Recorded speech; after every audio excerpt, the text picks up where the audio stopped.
Broadcasting live from Marcelo H. Del Pilar National High School. This is News Brigade. For the headlines, Division School Press Conference at Marcelo H. Del Pilar National High School. Drug addicts killed in Malolos. Gilas Pilipinas loses against Korea in Asian Games. Viral video of burning bags. President Duterte names new Chief Justice. Good afternoon, Philippines. Good afternoon, Malolos. It's Wednesday, August 29.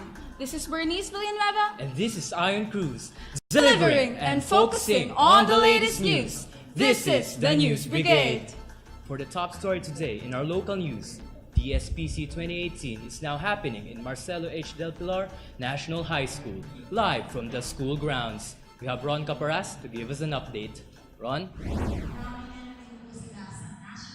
Yes, Ayon, you heard it right. We are here today at Marcelo H. Del Pilar National High School at Malolos, Bulacan, where over 100 students will participate in the annual Division Schools Press Conference today, August 29, 2018. Different schools in the divisions of City of Malolos, where students competed with their skills in campus journalism in promoting communication development to the youth.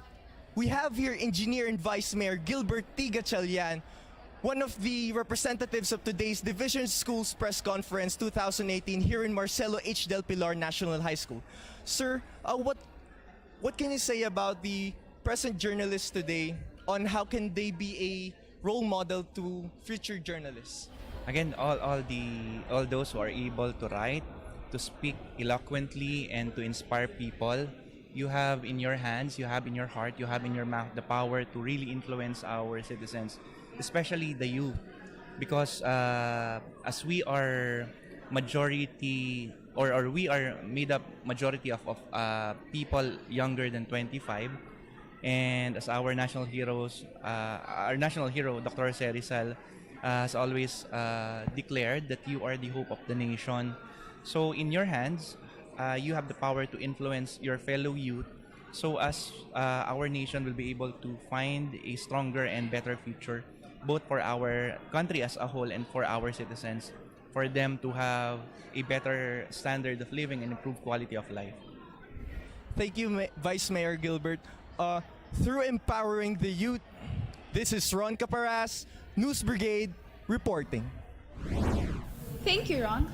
Now, to give light on the recent drug operations in Malolos, here's Dessa Tamayo for the report. Yes, Bernice. 2 men were killed after a buy-bust operation which happened on Sitio Bacood, Barangay Matimbo.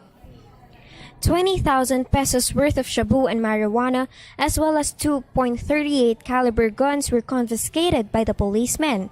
The men caught, alias Abno and alias Rainier, were named by the chief of Malolos as known drug users, with Rainier as the second most wanted drug personality. The authorities are still searching for another suspect who escaped the operation. Dessa Tamayo, News Brigade, reporting. Thank you, Dessa. Now let's move to the sports news. Partner, what's the update about our Asian Games? Well, last August 27, Gilas Pilipinas took yet another discouraging defeat in the 2018 Asian Games in Jakarta. Gilas lost to South Korea in the knockout quarter-final games with a score 82-91. Coach Yang Yao didn't point fingers at anyone or anything as he takes full responsibility with the loss. However, Gilas are still competing for the classification phase for the 5th to 8th spot. Up next, details about the viral video of burning bags and more news coming your way when the News Brigade returns.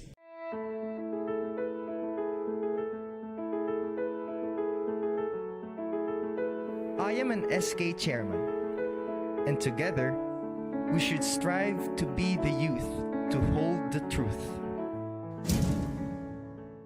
Philippine Standard Time, it is now 3:15 in the afternoon, and we're back here on The News Brigade. Netizens rage as a video of bags in flames and their remains were posted online.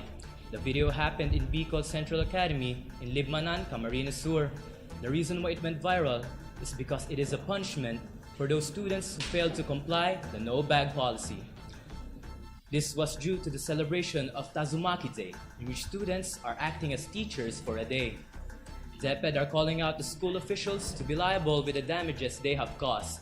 However, there's still no statement from the school authorities regarding the issue. Next, we have news about the newly appointed Chief Justice. Here is Agatha Vitug for the scoop. Yes, Bernice.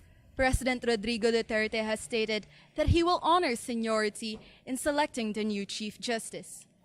This has resulted in the appointment of Associate Justice Teresita de Castro as the new and first female Chief Justice. Even though de Castro will serve for less than 2 months as she will reach the mandatory retirement age, she has proven to be competent. Sources in the administration have stated that Lucas Bersamin will take over until de Castro's retirement. Agatha Vitug, News Brigade, reporting. Thank you, Agatha. And that concludes our news for today. Once again, I am Bernice Villanueva, And I am Ian Cruz, bringing you reliable news and updates. advocates of campus journalists. This is the News Brigade.